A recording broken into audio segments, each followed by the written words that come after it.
Think you know cats? Meet the woman with over 1,000, the men risking it all to rescue strays, and a musician composing just for feline ears, and some cats that are a little less domestic than you'd expect. This is the wild, wonderful world of cats, like you've never seen before. You can't really call me a crazy cat lady. I'm obsessive. I would rather have 800 cats than another man. I don't need a man in my life. Been there, done that, bought the t-shirt. New. Kitty, kitty, kitty, kitty, kitty, kitty, kitty. Floyd, come on, cricket. This is called the Cat House on the Kings. It's a 12-acre, no cage, no kill, sanctuary, rescue, adoption center, and we also do a lot of spays and neuters. So, oh, come here, cricket. Come on. We have close to 800 adults and 300 kittens on the property as we speak. It wasn't like I planned, hey, I think I'll have 1,000 cats. What a novel idea. It wasn't like that. I thought, well, there's always room for more. They're gonna kill this one. We have way too many cats. So this was my house. You can see that it's an extremely large house. So you had to give up your home for these cats? I tried for about 16 years to make it work, but it wasn't okay having 60-something in my bedroom. One night, they threw up in my ear, and that was when I moved. All 4,200 square feet is theirs. That's why we call it the Cat House. We have saved over 28,000 cats in 24 years. We have a staff now of about 45. You have to be very on top of the job because you have a lot of cats that you're responsible for. No point in rescuing them and taking them in if you can't take care of them. You know, this is not normal. People would, after a while, would say, well, you know, I think I've done this enough. I think I'll go have a life now. I think I'll go travel. Nope, not me. Daphne, look this way. Daphne, come on, I want you to be on TV. A lot of people see a cat up in a tree, they're just like, oh, hey, yeah, that thing will get down here in a couple days. Hey, sweetie, how long you been in this tree? But what they don't realize is that sometimes they don't. I'm Sean Sears. And I'm Tom Otto with Canopy Cat Rescue. And we rescue cats that get stuck up in trees. You're so pretty. There you go. Oh, let go. Cats get stuck in trees a lot. We've been rescuing since about 2008. I'm getting ya. We probably do more cat rescues than anybody in the world. I got you. We range from about 375 to 400 rescues every year. It's okay. There's a lot of people that can't afford to pay your normal arborist $500, $600, $700 to rescue a cat. Both Tom and I really love cats. He's a total sweetie, ginger boy. We'll come out and rescue somebody's cat for free. Hi, sweetest. All right. Canopy Cat Rescue, this is Sean.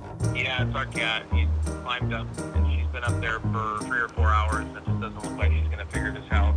Well, I think we'll be there in about 45 minutes or so. Climbing trees is inherently risky. Our average tree height is 100 feet. Sometimes they're a lot taller. We sort of suss out how the cat's doing as we're getting close. Hi. And then hopefully we can proceed with the rescue. We gotta go in a sack. How's that sound?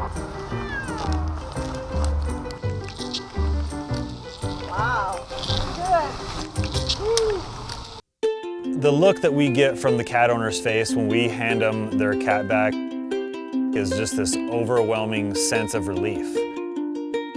Are you happy to have him back? I know. You have no idea. We love doing this and we're gonna do it for as long as we can. You said you got a cat stuck in a tree? We don't really consider ourselves heroes, but we do like to think of ourselves as just two guys that are out there restoring the faith in humanity.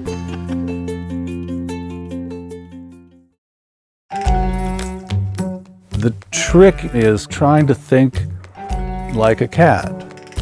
It's one thing to think, what would it be like if I were a cat? It's another thing to try to figure out, well, what is it like for a cat to be a cat? So I have different ways of creating purr kind of sounds. David Tye, classical musician, mostly by trade, played the cello in the National Symphony, and I came up with the idea of writing music for cats. Here are my bird songs for study, and I slow them down.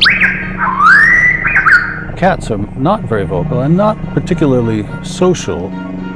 The ultimate goal is to be able to communicate in something like their language. What other sounds are there that you know cats would enjoy?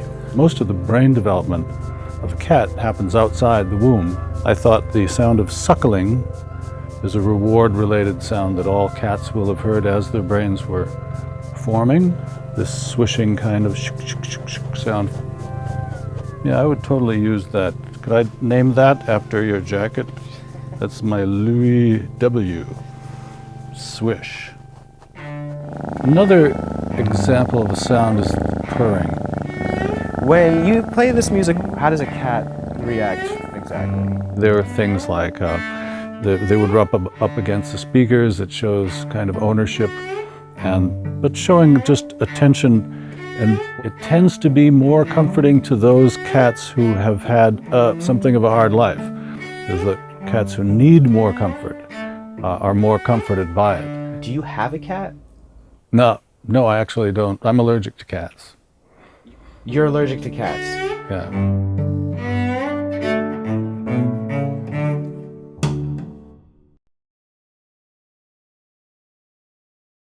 This is CL, an ocelot. She is beautiful. But her beauty is her downfall.